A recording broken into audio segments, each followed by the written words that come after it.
اللهم اجعل في قلبي نورا۔ سومنات کے دروازے پر لاہور میں سلطنت غزنی کا پہلا گورنر مقرر کر کے جب سلطان محمود غزنوی غزنی پہنچا تو وہ اس طرح مسرور اور مطمئن نہیں تھا جس طرح وہ ہندوستان پر ہر حملے کے بعد ہوا کرتا تھا۔ حالانکہ اب کہ اس نے ہندوستان کے وسط میں جا کر وہاں کے 3 بڑے ہی طاقتور مہاراجوں کو شکست دی اور اس نے اپنے بدترین دشمن مہاراجہ لاہور کی قسمت سرم بہر کر کے وہاں اپنا گورنر مقرر کر دیا تھا۔ اس کی یہ کامیابی غیر معمولی تھی مگر وہ خوش نظر نہیں آتا تھا۔ اس کے دست راست تاریخ ساز سالار ابو عبداللہ محمد التائی نے اسے چند دن دیکھا۔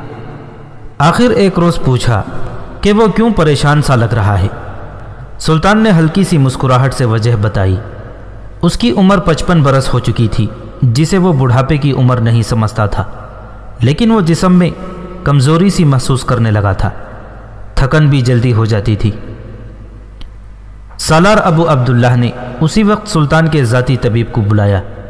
طبیب نے سلطان کی نبض دیکھی، کچھ پوچھا، دل کی دھڑکن محسوس کی اور کہا کہ طویل آرام کی ضرورت ہے، اعصاب بہت تھک چکے ہیں، جسم میں بیماریوں کے خلاف مدافعت کی صلاحیت کمزور ہو گئی ہے۔ اگر سلطان نے اعصاب کو آرام نہ دیا تو کسی وقت کوئی معمولی سی بیماری بھی جان لیوا ثابت ہو سکتی ہے۔ میں آرام کی حالت میں نہیں مرنا چاہتا، سلطان محمود نے کہا۔ موت سے میری ملاقات بستر پر نہیں ہونی چاہیے۔ میں اپنے جسم کو آرام نہیں دے سکتا، جسم کو خاک میں مل جانا ہے۔ اس کی طاقت کم ہو گئی تو میں روح کی قوت سے وہ فرض ادا کروں گا جو خدا ذوالجلال نے مجھے سونپا ہے۔ شیخ الاسفند، مجھے یہ بتائیے کہ میری روح تو علیل نہیں۔ طبیب شیخ الاسفند نے جواب دیا، میں آپ کو صحیح بات بتا دیتا ہوں۔ میں نے آپ کو آپ کی جسمانی کمزوری بہت کم بتائی ہے۔ آپ کا جسم کوچ، محاصروں اور جنگ کے قابل نہیں رہا۔ آپ روحانی قوت سے لڑ رہے ہیں۔ میرے پیر و مرشد شیخ ابو الحسن قرقانی اسے ایمان کی قوت کہا کرتے ہیں۔ سلطان محمود نے کہا، جسم اتنا ہی کمزور ہوتا ہے جتنا انسان سمجھتا ہے۔ کمزوری اور درد ایک احساس کے 2 نام ہیں۔ آپ درد کو جتنا شدید سمجھنا چاہتے ہیں، درد اتنا ہی شدید ہوگا۔ محترم شیخ، میں آپ کو نہیں بلانا چاہتا تھا، ابو عبداللہ نے آپ کو میرے لیے بلایا ہے۔ آپ نے جسمانی کمزوری کا ذکر کیا تھا، اس لیے میں نے انہیں بلانا ضروری سمجھا۔ ابو عبداللہ نے کہا، جسمانی کمزوری اچھی نہیں ہوتی، میں کچھ اور محسوس کر رہا ہوں۔ سلطان محمود نے کہا، مجھے ایک آخری مہم سر کرنی ہے۔ مجھے اپنی روح سے اشارے مل رہے ہیں کہ مجھے جو کچھ کرنا ہے جلدی جلدی کر لوں۔ ہندوستان کے بت مجھے راتوں کو للکارتے ہیں، ڈرتا ہوں کہ اپنا فرض مکمل کرنے سے پہلے دنیا سے اٹھ جاؤں گا۔ مجھے فوجی طاقت چاہیے، ہماری طاقت بکھری ہوئی ہے۔ مجھے ان سرداروں، امیروں اور حکمرانوں کو متحد کرنا ہے جو میری غیر حاضری میں غزنی کے لیے خطرہ بن جاتے ہیں۔ مجھے محسوس ہونے لگا ہے کہ میری عمر تھوڑی رہ گئی ہے اور میں اپنا فرض ادا نہیں کر سکا۔ سالار ابو عبداللہ محمد التائی نے سلطان محمود کو جذبات سے نکال لیا اور دونوں اس مسئلے پر بات چیت کرنے لگے کہ فوجی طاقت میں کس طرح اضافہ کیا جائے اور سلطنت غزنی جن مخالفین میں گھری ہوئی ہے ان کی سرکوبی کس طرح کی جائے۔ آخر دونوں اس فیصلے پر متفق ہو گئے کہ فوجی طاقت کی نمائش کی جائے اور ان پڑوسیوں کو مجبور کیا جائے کہ وہ غزنی کی اطاعت قبول کر لیں۔ سب سے زیادہ خطرہ اسرائیل سلجوقی کی طرف سے تھا جو ایک جنگی طاقت بن چکا تھا۔ 1024 عیسوی کے اوائل میں ایک روز سلطان محمود ایک ایسی فوج کے ساتھ بلخ کی طرف جا رہا تھا جس کے نیچے زمین کانپ رہی تھی۔ اس فوج میں کوئی ایک بھی سپاہی پیادہ نہیں تھا، سب گھڑ سوار تھے اور ان کی تعداد 54,000 تھی اور اس سوار فوج کے ساتھ 1300 جنگی ہاتھی تھے۔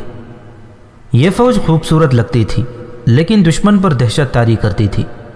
یہ اس فوج کے علاوہ تھی جو سلطنت غزنی کے بڑے بڑے شہروں، بڑی چوکیوں اور سرحدوں پر موجود تھی۔ اس سوار فوج کے آگے آگے ایلچی جا رہے تھے۔ راستے میں جو چھوٹی چھوٹی ریاستیں آتی تھیں، سلطان کے ایلچی ان کے عمرہ کے پاس جا کر سلطان محمود کا یہ پیغام دیتے تھے کہ سلطان غزنی 54,000 گھوڑ سوار اور 1300 جنگی ہاتھیوں کے ساتھ آ رہا ہے۔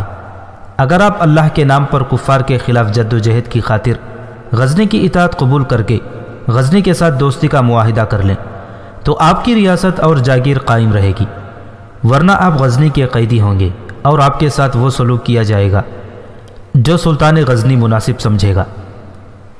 تمام مورخین نے لکھا ہے کہ اتنی ہیبت ناک جنگی قوت دیکھ کر چھوٹے موٹے عمرہ اور والی پیش قیمت تحفے لے کر سلطان محمود کے پاس استقبال کو آ گئے۔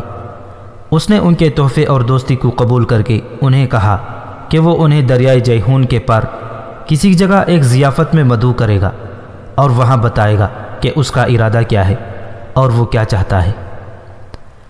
سلطان دریا پار کر گیا۔ خوتون کا حکمران قدر خان مشہور جنگجو اور غزنی کا طاقتور دشمن تھا۔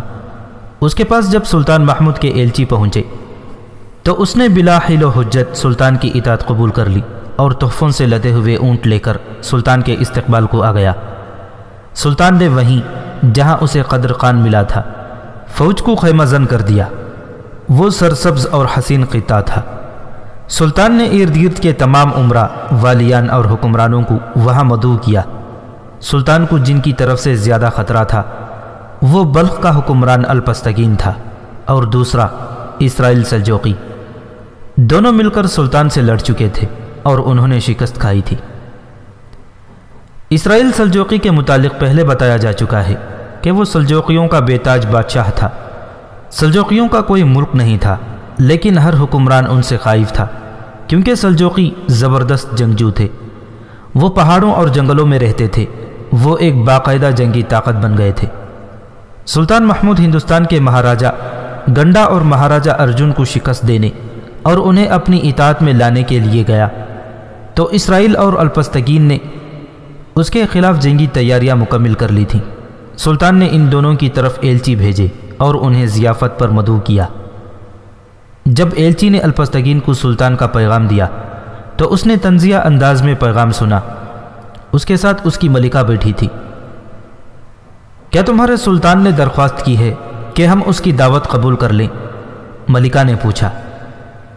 ملکہ عالیہ، ایلچی نے کہا، سلطان غزنی نے والی بلخ و سمرقند الپستگین کو ضیافت میں مدعو کیا ہے۔ انہوں نے آپ کا ذکر نہیں کیا تھا۔ تمہارے سلطان کے ارادے کیا ہیں؟ الپستگین نے پوچھا۔ جو سلطان 54,000 بہترین گھوڑ سوار اور 1,300 ہاتھی جن کے ہودوں سے برچھیاں اور تیر برستے ہیں اپنے ساتھ لایا ہے، اس کے ارادے سمجھنے میں کوئی دشواری نہیں ہونی چاہیے۔ ایلچی نے کہا، آپ کا دوست قدر خان سلطان کی اطاعت قبول کر چکا ہے۔ میں یہ امید لے کر آیا ہوں کہ آپ اپنی فوج کا قتل عام نہیں کرائیں گے۔ قدر خان بزدل ہے، حسین ملکہ نے کہا۔ تمہارے سلطان کا مقابلہ ایک طاقتور بادشاہ کے ساتھ ہے۔ ملکہ عالیہ، ایلچی نے کہا، یہ عورتوں کی لڑائی نہیں، میں بلخ و سمرقند کے بادشاہ سے مخاطب ہوں۔ مجھے حکم ملا ہے کہ جواب لے کر آؤں کہ آپ سلطان کی دعوت قبول کرتے ہیں یا نہیں۔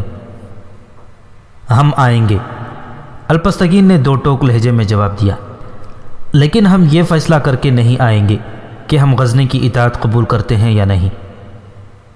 اور وہ سلطان محمود غزنوی کی ضیافت میں آ گیا۔ اس کے ساتھ اس کی ملکہ نہیں تھی۔ وہ چند ایک محافظوں کو اپنے ساتھ لایا تھا۔ محمود غزنوی نے نہایت خوبصورت جنگل میں ضیافت کا انتظام کیا تھا۔ ضیافت کے بعد سلطان نے سب کو الگ بٹھا لیا۔ اس کے ساتھ اس کے سالار تھے اور اس کے ساتھ اس کا ایک اور مشہور سالار ارسلان جاذب بھی تھا، جو اس وقت خوارزم کا گورنر تھا۔ وہ دو ٹوک فیصلہ کرنے والا اور دشمن کے خلاف انتہائی قدم اٹھانے والا سالار تھا۔ اس کا اصول تھا کہ دشمن پر رحم کرنا اپنے آپ کو شکست کے راستے پر ڈالنے کے مترادف ہوتا ہے۔ میرے دوستوں، دو مورخین سبت ابن الجوزی اور ابن اسیر کے مطابق سلطان محمود نے ان سب سے خطاب کرتے ہوئے کہا، آپ سب نے میری جنگی طاقت دیکھ لی ہے۔ میں 1300 ہاتھی ساتھ لایا ہوں۔ 1200 غزنی میں ہیں۔ گھڑ سواروں کا یہ لشکر اس کا نصف ہے جو میں نے اپنی سلطنت میں جگہ جگہ رکھا ہوا ہے۔ آپ دیکھ رہے ہیں کہ میں پیادہ فوج ساتھ نہیں لایا۔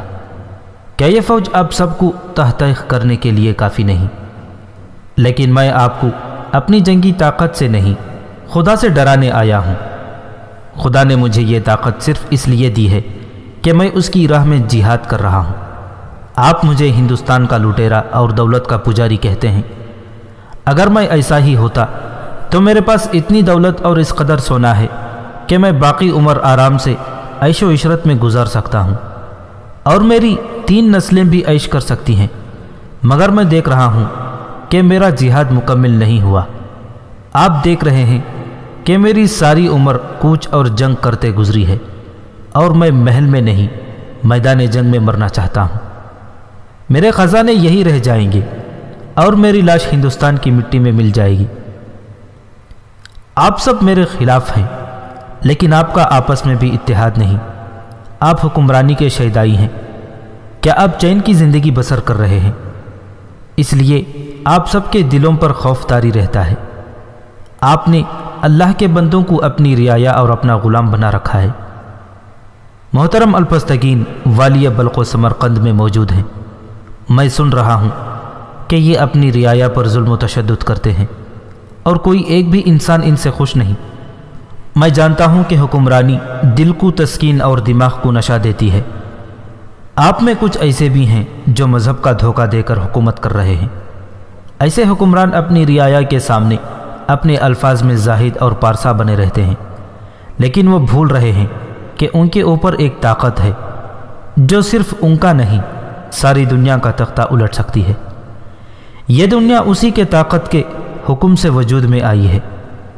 رعایا پر ظلم، رعایا کو انسان نہ سمجھنا، خدا کے بندوں کو خدا کے سچے مذہب کا دھوکہ دینا، ایسے گناہ ہیں جو خدا معاف نہیں کرتا۔ اور آج خدا نے مجھے آپ کے سر پر بھیج دیا ہے۔ میں آپ کو بڑے صاف الفاظ میں بتاتا ہوں کہ آپ کو اپنا غلام بنانے نہیں آیا۔ میں آپ کی زمینوں پر قبضہ کرنے نہیں آیا۔ میں آپ کو یہ بتانے آیا ہوں کہ یہ زمین اللہ کی ہے، اور اس زمین پر ہر انسان کا، خواہ وہ کتنا ہی ادنا ہے، اتنا ہی حق ہے جتنا ایک بادشاہ کا، ایک سلطان کا اور ایک امیر کا ہے۔ میں آپ کو اسلام کے نام پر متحد کرنے آیا ہوں۔ میں آپ میں سے کسی کو بھی میدان جنگ میں نہیں لے جاؤں گا۔ یہ فرض میں اپنے ذمے رکھتا ہوں۔ مجھے ہندوستان کو اسلامی سلطنت بنانا ہے۔ ہندوستان مسلمانوں کا ہے۔ ہندوستان ان شہیدوں کا ہے جو محمد بن قاسم کے ساتھ نعرے لگاتے آئے تھے اور شہید ہو گئے تھے۔ آج ان کی ہڈیوں کی خاک پر بت خانے تعمیر ہو گئے ہیں، وہاں مسجدیں ویران ہو گئی ہیں، وہاں اسلام کی بیٹیوں کی عصمتیں لٹ رہی ہیں، وہاں اسلام کا چراغ ٹمٹما رہا ہے۔ میرے بھائیوں، میں ایک عقیدے کی جنگ لڑ رہا ہوں۔ ذرا دور آگے مستقبل میں جھانکیں۔ اگر ہم نے ہندو کا ڈنک پوری طرح نہ مارا اور اس باطل مذہب کو جڑوں سے نہ اکھاڑا تو ہندوستان مسلمانوں کا مذبح خانہ بنا رہے گا۔ وہاں کی مسجدیں استبل بن جائیں گی۔ آپ اچھی طرح سمجھتے ہیں کہ میں کیا کہہ رہا ہوں۔ آج تک آپ نے اپنے کان، اپنی آنکھیں اور اپنے دماغ بند رکھے۔ آج میں انہیں کھولنے آیا ہوں۔ آپ کے سامنے 2 راستے ہیں۔ ایک یہ کہ آپ سب اپنی اپنی فوج کا نصف حصہ مجھے دے دیں جو مجھے ہندوستان لے جانا ہے، اور آپ سب ایک عہد نامہ کریں کہ آپ میری غیر حاضری میں غزنی کے خلاف ہتھیار نہیں اٹھائیں گے بلکہ غزنی کی پاسبانی کریں گے۔ دوسرا راستہ یہ ہے کہ میں آپ سب کو گرفتار کر لوں اور آپ کی ریاستوں اور جاگیروں کو اپنے قبضے میں لے لوں۔ خدا ذوالجلال نے مجھے اتنی طاقت دی ہے کہ میں اپنا یہ ارادہ پورا کر سکتا ہوں۔ سلطان محمود خاموش ہو گیا اور اس کی نظریں سب پر گھومنے لگیں۔ جس کسی کو میری شرط منظور نہیں وہ ہاتھ کھڑا کر دے، سلطان محمود نے کہا۔ کسی ایک نے بھی ہاتھ نہ اٹھایا۔ سلطان محمود نے سب کو خراج تحسین پیش کیا اور کہا کہ کل عہد نامہ تحریر ہوگا اور ہر ایک کی اس پر مہر لگوائی جائے گی۔ اگلی صبح سلطان محمود نے نماز سے فارغ ہوتے ہی عہد نامہ تحریر کرایا اور سب کو بلایا۔ اسے اطلاع دی گئی کہ سمرقند و بلخ کا حکمران الپستگین غیر حاضر ہے۔ ذرا سا سراغ یہ ملا کہ شہر کی تاریکی میں چند گھوڑے فلاں سمت جاتے دیکھے گئے تھے۔ سلطان کے حکم سے سوار دوڑا دیے گئے، جنہوں نے اسے راستے میں جا لیا۔ اس کے ساتھ محافظ تھے۔ اس نے محافظوں کو مقابلے کا حکم دیا، لیکن غزنی کے سواروں کی تعداد زیادہ تھی۔ ان کی للکار پر محافظوں نے مقابلے کی جرأت نہ کی۔ الپستگین کو واپس لے آئے اور سلطان کے سامنے لا کھڑا کیا۔ کیا تم خدا کی گرفت سے بھاگ سکتے ہو؟ سلطان محمود نے کہا، میں اپنی اطاعت کا نہیں، خدا کی اطاعت کا پیغام لے کر آیا تھا۔ تمہارے بھاگنے کا سبب کیا ہے؟ میں غزنی کی اطاعت قبول نہیں کروں گا، الپستگین نے جواب دیا۔ سلطان محمود نے حکم دیا، اسے اسی وقت زنجیروں میں باندھ کر ہندوستان بھیج دو اور ملتان کے قلعے میں قید کر دو۔ یہ باقی عمر وہیں گزارے گا۔ اس کی باقی عمر ملتان کے قلعے کی ایک کوٹری میں گزری۔ باقی سب نے عہد نامے پر دستخط کر دیے۔ سلطان محمود ابھی ادھر سے فارغ ہوا ہی تھا کہ اسے اطلاع دی گئی کہ اسرائیل سلجوقی آ گیا ہے۔ جیسا کہ بتایا جا چکا ہے، وہ سلجوقیوں کا بے تاج بادشاہ تھا۔ اس کا کوئی ملک نہیں تھا، لیکن چھوٹی موٹی ریاستوں پر اس کی دہشت طاری تھی۔ اس کی فوج کرائے پر لی جاتی تھی۔ سلجوقیوں کے علاوہ کئی اور خانہ بدوش اور جنگلوں میں رہنے والے قبائل اس کے ساتھ جا ملے تھے۔ اس طرح اس کے لشکر کی تعداد لاکھوں ہو گئی تھی۔ یہ ساری تعداد جنگجو تھی اور بے حد دلیر۔ اسرائیل سلطان محمود کو اپنی وفاداری پیش کرنے آیا تھا۔ وہ ایک بار سلطان محمود سے شکست کھا چکا تھا اور اس کی ایک بڑی ہی تباہ کن زمیندوز کارروائی ناکام ہو چکی تھی۔ اس نے دیکھ لیا تھا کہ سلطان محمود اب جو جنگی طاقت لایا ہے، اس کا وہ مقابلہ نہیں کر سکے گا۔ سلطان محمود کی جنگی چالوں اور اس کی فوج کے قہر سے وہ پہلے ہی واقف تھا۔ وہ آیا تو وفاداری پیش کرنے تھا، لیکن اس دور کی کتاب طبقات ناصری میں لکھا ہے، وہ یعنی اسرائیل ترکمانیوں کے ایک دستے کے آگے آگے آ رہا تھا۔ اس نے اپنے سر پر ٹوپی ٹیڑھی رکھی ہوئی تھی، جو اس کی رعونت اور شجاعت کا اظہار کرتی تھی، اور اس کی گردن اکڑی ہوئی تھی، جیسے وہ کسی سے ڈرنے والا نہیں۔ اسی تحریر میں اس کے متعلق لکھا ہے، وہ جب کسی کے تعاقب میں ہوتا یا کسی کے خلاف لڑ رہا ہوتا تو وہ طوفانی بگولے اور کڑکتی ہوئی گھٹا کی مانند ہوتا تھا۔ اس کے مقابلے میں جو آتا وہ ہمیشہ کے لیے مٹ جاتا تھا۔ فضا میں اڑتا ہوا پرندہ اور جنگل میں دوڑتا کوئی ہرن اس کے تیر سے بچ کر نہیں جا سکتا تھا۔ وہ سلطان محمود سے ملا۔ سلطان محمود نے اس کے ساتھ وہی باتیں کی جو وہ دوسروں سے کہہ چکا تھا۔ اسرائیل نے سلطان کی اطاعت قبول کر لی۔ جب سلطان نے اس سے پوچھا کہ وہ کتنی فوج دے سکتا ہے، تو اس نے جو جواب دیا وہ لفظ بلفظ تاریخ میں موجود ہے۔ مشہور مورخ گیبن نے لکھا ہے، اسرائیل نے اپنی ترکش سے ایک تیر نکال کر سلطان محمود کو دیا اور کہا، اگر آپ یہ تیر شمال کی طرف چھوڑیں تو 50,000 ترکمانی جنگجو آپ کے پاس آ جائیں گے۔ اگر آپ کو مزید فوج کی ضرورت ہو تو دوسرا تیر کوہ بلخان کی طرف چھوڑ دیں تو 50,000 مزید لشکر گھوڑوں پر سوار ہو کر آپ کے پاس آ جائے گا۔ سلطان محمود نے اسے کہا، اگر مجھے آپ کی ساری فوج کی ضرورت پڑے تو؟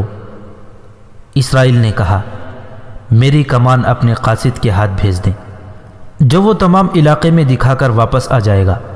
آپ کے پاس 2 لاکھ فوج آ جائے گی۔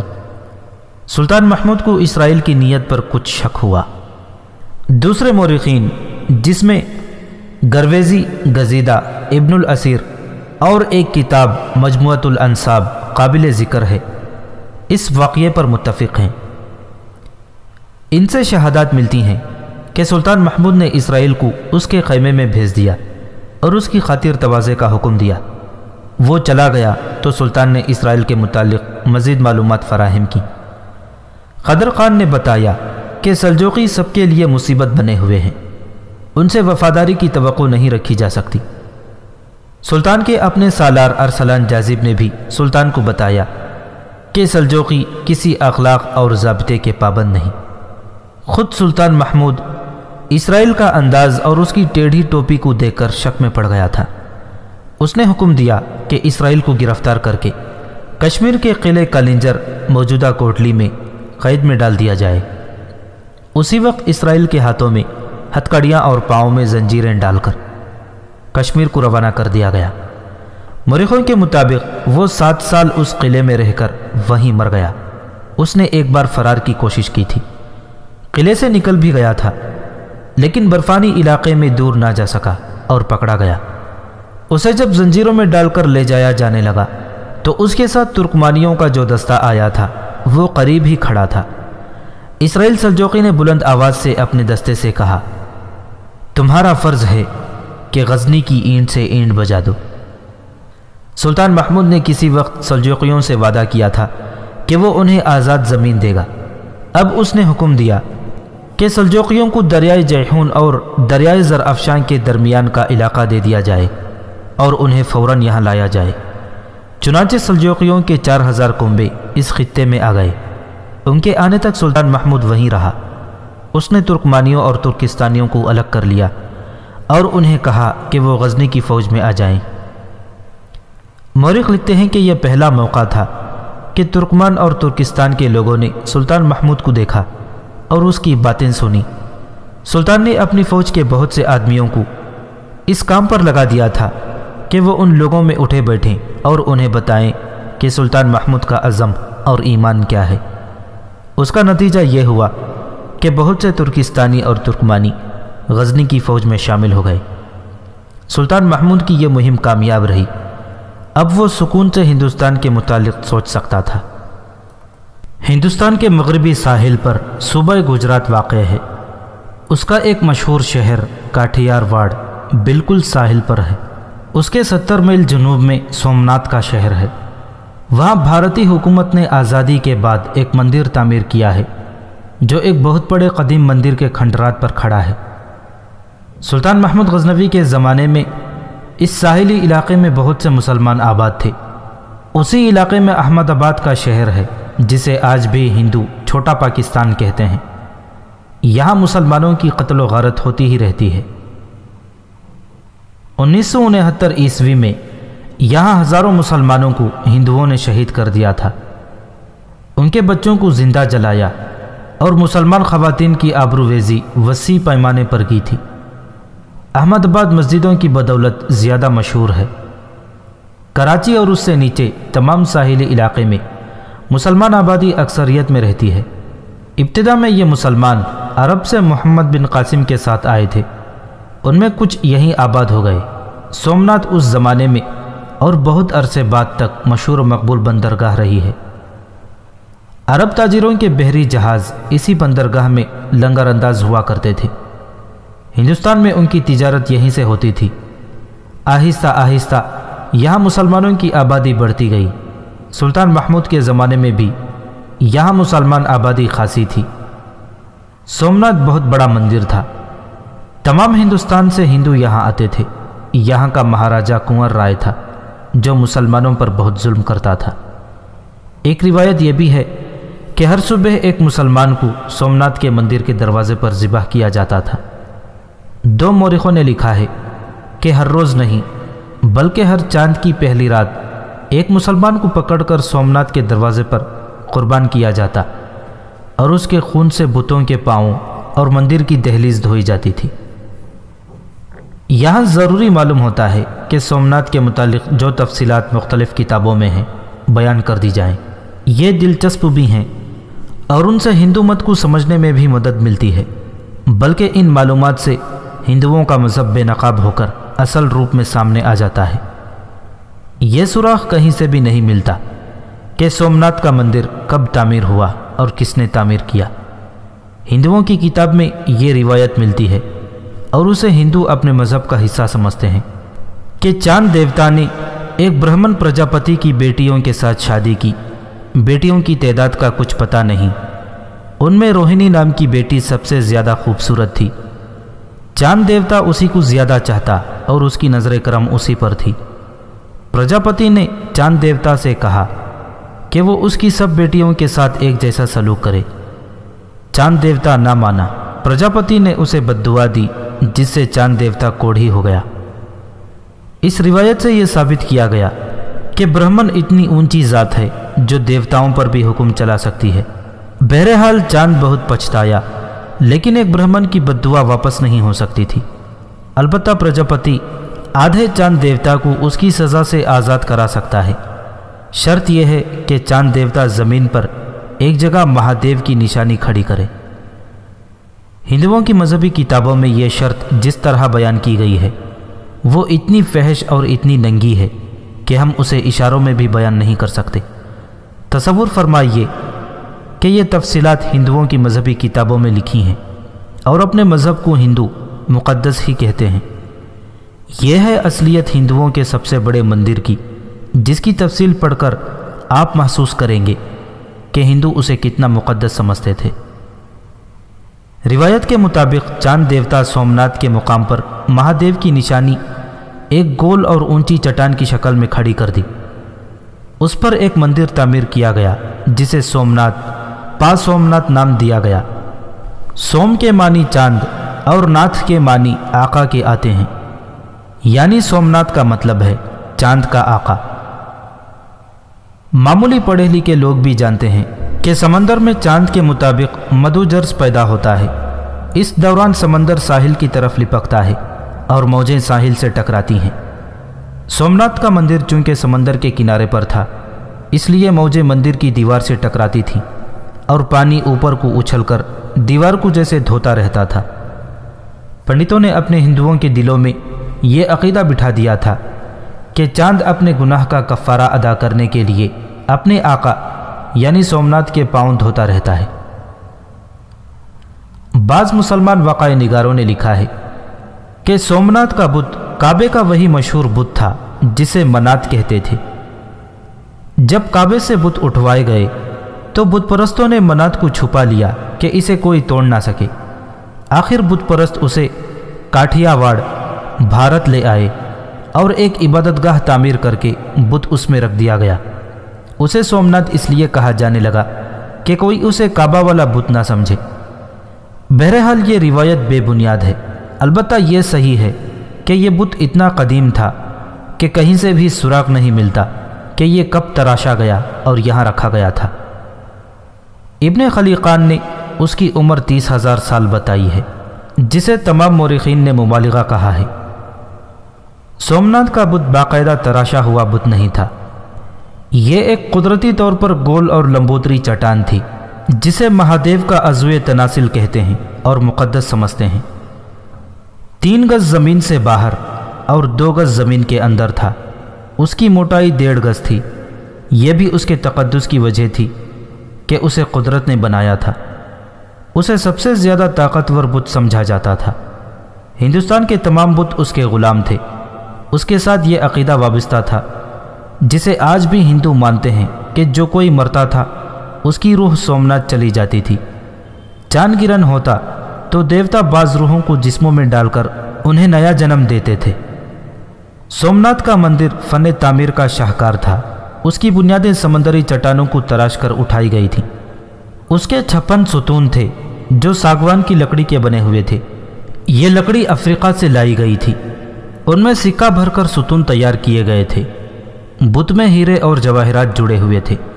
اس کے ارد گرد کئی چھوٹے بت بنا کر رکھے گئے تھے، جن میں سے بعض سونے کے اور بعض چاندی کے تھے۔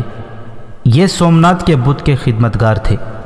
مندر کے جس کمرے میں بت رکھا گیا یا گاڑا ہوا تھا وہ تاریک کمرہ تھا، جس میں شمع یا دیا نہیں جلایا جاتا تھا۔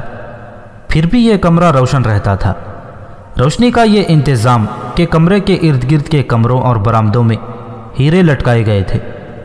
ان پر قندیلوں کی روشنی پڑتی تو منعکس ہو کر بت والے کمرے میں جاتی تھی، چونکہ اس روشنی میں ہلکے ہلکے رنگ ہوتے تھے جو ہیروں کے تھے، اس لیے اس روشنی میں طلسماتی سا تاثر تھا۔ اندر جو بھی آتا تھا اس کے ذہن پر ایسا اثر ہوتا کہ وہ بت کو دیوتا سمجھنے لگتا تھا۔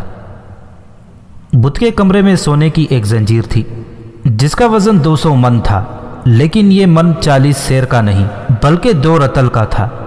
دو رتل ایک سیر کے برابر ہوتے تھے۔ اس طرح زنجیر کا وزن 100 میر یعنی 5 من خالص سونا تھا۔ اس کے ساتھ ایک بڑے سائز کی گھنٹی بندھی ہوئی تھی جو خاص موقعوں پر بجائی جاتی تھی۔ بت کے ارد گرد کے کمرے میں بھی بت رکھے گئے تھے جن میں ہیرے جڑے ہوئے تھے۔ دروازوں پر بیش قیمت پردے لٹکے تھے جن کے ساتھ قیمتی موتی ملے ہوئے تھے۔ چاند اور سورج گرہن کے موقعوں پر 1 لاکھ سے زیادہ ہندو یہاں جمع ہو جاتے تھے۔ مندر کی آمدنی کا ایک ذریعہ تو راجے مہاراجے تھے جو مندر کو بیش قیمت تحائف اور نقد رقم دیتے رہتے تھے۔ دوسرا ذریعہ 1000 گاؤں کا مالیہ تھا جو سارے کا سارا مندر کو دے دیا جاتا تھا۔ 10,000 پنڈت باری باری ہر لمحہ بت کی پوجا کرتے تھے۔ ہر روز بت کو گنگا کے پانی سے نہلایا جاتا تھا۔ وہاں سے دریائے گنگا قریب تر 750 میل دور تھا۔ ہر لمحہ گھڑ سوار آتے جاتے رہتے تھے اور ہر روز بت کو نہلانے کے لیے گنگا کا پانی آتا رہتا تھا۔ سلطان محمود کے دور کا وقائع نگار اور مبصر البرونی جو سلطان محمود کے ساتھ ہندوستان آیا تھا لکھتا ہے کہ ہر روز بت کے لیے کشمیر سے پھول آیا کرتے تھے۔ یہ قابل یقین نہیں لگتا۔ سومناتھ سے کشمیر کا فاصلہ دیکھیے۔ سواری کا تیز ترین ذریعہ صرف گھوڑا تھا۔ گھوڑا اتنی تیز نہیں دوڑ سکتا تھا کہ کشمیر سے لائے ہوئے پھول سومناتھ تک پہنچتے تازہ رہتے۔ 500 نہایت خوبصورت اور نوجوان گانے اور ناچنے والی لڑکیاں مندر میں موجود رہتی تھیں۔ ہر لڑکی جوانی ڈھل جانے تک مندر کے لیے وفق رہتی تھی۔ ان کے لیے 300 سازندے ہوتے تھے۔ ان کے علاوہ راجے مہاراجے اور امیر کبیر لوگ جو سب سے بڑا اور پنڈتوں کے لیے قابل قبول تحفے لاتے تھے وہ نوجوان رقاصہ ہوتی تھی۔ رقاصہ نہ ہو تو نوجوان اور حسین لڑکی کو بھی بہترین تحفہ سمجھا جاتا تھا۔ یہ تمام لڑکیاں پنڈتوں کی تحویل میں اور ان کے رحم و کرم پر ہوتی تھیں اور ان کی عیاشی کا ذریعہ بنتی تھیں۔ چونکہ یہ بت جنسیت کی علامت بلکہ اعلیٰ تھا اس لیے یہ مندر جائز بدکاری کا اڈا تھا۔ عورتیں اپنا آپ پنڈتوں کو پیش کر کے خواہش ظاہر کرتیں کہ پنڈت سب کے سامنے ان کے ساتھ جنسی اختلاط کریں۔ پنڈت ان کی یہ خواہش پوری کرتے تھے۔ ہندوستان کے مختلف علاقوں میں جو ہندو یہاں آتے تھے ان کے لیے سر اور داڑھی کا منڈوانا ضروری ہوتا تھا۔ اس کام کے لیے مندر میں 300 حجام موجود رہتے تھے۔ سلطان محمود کو ابھی سومناتھ کے متعلق تفصیل سے کچھ بھی معلوم نہیں تھا۔ اس نے سومناتھ تک پہنچنے کی سوچی بھی نہیں تھی۔ غزنی سے سومناتھ کا فضائی فاصلہ 900 میل تھا۔ وہاں سے سومناتھ تک کے سفر میں جو دریا آتے، جو پہاڑی علاقے آتے اور بیکانیر کا جو صحرا آتا، ان سب کو تصور میں لائیے اور یہ بھی ذہن میں رکھیے کہ اس وقت فوجیں گھوڑوں پر اور پیدل کوچ کیا کرتی تھیں۔ جن دنوں سلطان محمود ارد گرد کے سرداروں اور حکمرانوں سے اطاعت قبول کرانے میں مصروف تھا، ان دنوں گوالیار کا مہاراجہ ارجن پنڈتوں اور رشیوں کے دروازوں پر گرا رہتا تھا۔ اس نے سلطان محمود سے بہت بری شکست کھائی تھی۔ خود اپنی قوم اس سے نفرت کرنے لگی تھی۔ ایک رشی نے اسے کہا کہ وہ کچھ تحفے لے کر سومناتھ جائے اور وہاں کے پنڈتوں کے پاؤں میں گر کر اپنی کایا پلٹنے کی پرارتھنا کرے۔ پنڈتوں نے اسے کہا کہ جو تحفہ وہاں کے پنڈتوں کو پسند ہے وہ ہے 1 یا 2 جوان لڑکیاں جو بہت خوبصورت ہوں۔ اس کے علاوہ وہ کسی جوان سال مسلمان کو بھی ساتھ لے جائے اور اسے سومناتھ کے دروازے پر ذبح کرے۔ مہاراجہ ارجن نے مسلمان لڑکی اور مسلمان آدمی کی تلاش شروع کر دی۔ ایک مہاراجہ کے لیے یہ کوئی مشکل کام نہیں تھا، لیکن اب وہ مہاراجہ نہیں، خانہ بدوش تھا۔ گوالیار اور ارد گرد کے علاقوں میں مسلمان بہت ہی کم تھے۔ زیادہ تر مسلمان بھیرا، ملتان اور لاہور کے علاقوں میں تھے۔ شرط یہ بھی تھی کہ لڑکی خوبصورت ہو اور آدمی بھی خوبرو اور جوان ہو۔ ایک روز اس کی ملاقات ایک پنڈت سے ہو گئی جو گوالیار کے مندر میں ہوتا تھا۔ اب وہاں مندر تو تھا لیکن وہ مسلمانوں کے قبضے میں تھا اور وہاں کوئی بت نہیں تھا، کوئی مورتی نہیں تھی۔ وہاں اب نہ شنکھ بجتے تھے، نہ گھنٹیوں کی آوازیں آتی تھیں۔ وہاں کے دیوتا خاموش تھے اور اس خاموشی سے دن میں 5 وقت اذان کی مقدس صدا ابھرتی اور باطل پر لرزہ طاری کرتی تھی۔ مہاراجہ ارجن نے پنڈت سے پوچھا کہ وہ اب کہاں ہوتا ہے؟ جنگل میں، پنڈت نے جواب دیا۔ مندر اجڑ جانے سے دیوتا کہیں بھاگ تو نہیں جاتے؟ مندر نہ رہے تو پوجا پاٹ سے تو کوئی نہیں روک سکتا۔ ہم نے جنگل میں جا کر ایک گف میں مندر بنا لیا ہے، آپ دیکھ لینا ان مسلمانوں پر کیسی تباہی آئے گی۔ یہ پلید لوگ جنگی طاقت کے گھمنڈ میں ہرے کرشن اور مہادیو اور وشنو دیو کو شکست دینے آئے ہیں۔ یہ لوگ زندہ جل کر راکھ ہوں گے۔ ابھی تو ہم راکھ ہو رہے ہیں پنڈت جی مہاراج، مہاراجہ ارجن نے کہا۔ کیا آپ ابھی تک نہیں سمجھے کہ ہری کرشن مہادیو اور وشنو دیو ہم سے ناراض ہیں؟ یہ پاپ آپ کا ہے جن کے پاس فوج تھی، پنڈت نے کہا۔ مجھے گنڈا اور ترلوچن پال نے دھوکہ دیا، مہاراجہ ارجن نے کہا، ورنہ غزنی کا ایک بھی سپاہی زندہ واپس نہ جاتا اور محمود ہمارا قیدی ہوتا۔ میں نے قسم کھائی تھی کہ غزنی کے اس سلطان کو زندہ پکڑوں گا اور ہر روز اس مندر میں جھاڑو دلوایا کروں گا اور وہ مندر میں پوجا کے لیے آنے والوں کی جوتیاں سیدھی کیا کرے گا۔ لیکن اب ان باتوں سے کیا حاصل؟ مجھے بتایا گیا ہے کہ ایک خوبصورت مسلمان لڑکی اور ایک جوان مسلمان کو ساتھ لے کر سومناتھ جاؤ۔ لڑکی مندر کو پیش کرو اور مسلمان کو مندر کے دروازے پر ذبح کرو اور 2 چاند شیو دیو کے قدموں میں ماتھا رگڑو، بھگوان راج واپس کر دیں گے۔ آپ نے میرے دل کی بات کہہ دی ہے، پنڈت نے کہا، لیکن مجھ میں اتنی ہمت نہیں۔ آپ یہ کام کر سکتے ہیں؟ کر تو سکتا ہوں، مہاراجہ ارجن نے کہا، لیکن مسلمان لڑکی اور آدمی کہاں سے لاؤں؟ کیا آپ کنگال ہو گئے ہیں؟ پنڈت نے کہا، آپ کے پاس کچھ تو ہوگا، شکار مل جائے گا۔ بہت کچھ ہے، مہاراجہ ارجن نے کہا، میرا صرف راج نہیں رہا۔ آپ بتائیں شکار کہاں ہے اور وہ میرے قبضے میں کس طرح آ سکتا ہے؟ کیا آپ کی راجکماریاں دریا پر نہانے جایا کرتی تھیں؟ پنڈت نے کہا، اب کبھی کبھی غزنی کی شہزادیاں دریا پر جایا کرتی ہیں۔ غزنی کی شہزادیاں؟ مہاراجہ ارجن نے پوچھا۔ سلطان محمود تو غزنی میں ہے، میں غزنی کے ان فوجیوں کی بیویوں اور بہو بیٹیوں کی بات کر رہا ہوں جو قلعے میں ہیں، پنڈت نے کہا۔ کبھی کبھی 3-4 بڑی خوبصورت لڑکیاں 3-4 محافظوں کے ساتھ دریا پر آیا کرتی ہیں۔ آپ انعام نکالیں جو میں اپنے آدمیوں کو دے کر 2 لڑکیاں اور 1 یا 2 محافظ اغوا کرا لوں گا۔ دریا 15 کوس دور ہے، جتنی دیر میں گوالیار کے قلعے تک خبر پہنچتی ہے ہم بہت دور نکل جائیں گے۔ کیا آپ سومناتھ کے راستے سے واقف ہیں؟ مہاراج، آپ کہاں حکومت کرتے رہے ہیں؟ پنڈت نے کہا، ہر روز یہاں قریب سے وہ سوار گزرتے ہیں جو سومناتھ کے غسل کے لیے گنگا ماتا کا پانی لے جاتے ہیں۔ وہ بہت تیز چلتے ہیں۔ آپ گھوڑوں کا انتظام تو کر سکتے ہیں نا؟ کم از کم 6 گھوڑے درکار ہوں گے۔ گھوڑے جتنے چاہے مل جائیں گے، مہاراجہ ارجن نے کہا، مجھے بر وقت اطلاع دے دینا۔ غزنی کے وہ سالار، نائب سالار اور کمانڈر وغیرہ جو ہندوستان کی فتح کیے ہوئے قلعوں میں رہتے تھے، ان کی بیوی بچے بھی غزنی سے آ گئے تھے۔ گوالیار کے قلعے میں بھی فوجی سرداروں کے کنبے آ گئے تھے۔ گوالیار سے دریا 15-20 میل دور تھا۔ کچھ لڑکیاں چند ایک محافظوں کو ساتھ لے کر دریا کی سیر اور کشتی رانی کے لیے کبھی کبھی جایا کرتی تھیں۔ ایک روز 4 جوان عورتیں دریا پر گئیں۔ ان میں ایک نوجوان لڑکی تھی جو ایک پرانے کمانڈر کی بیٹی تھی۔ اس کا نام شگفتہ تھا۔ اس کی ابھی شادی نہیں ہوئی تھی۔ ان کے ساتھ 4 محافظ تھے۔ ان کے اور عورتوں کے گھوڑوں کی تعداد 8 تھی۔ ایک جگہ دریا کے کنارے جنگل گھنا، ہرے سرکنڈے اور جھاڑیاں بھی تھیں۔ عورتیں اس گھنی ہریالی کی اوٹ میں ہو گئیں۔ وہ نہانا چاہتی تھیں۔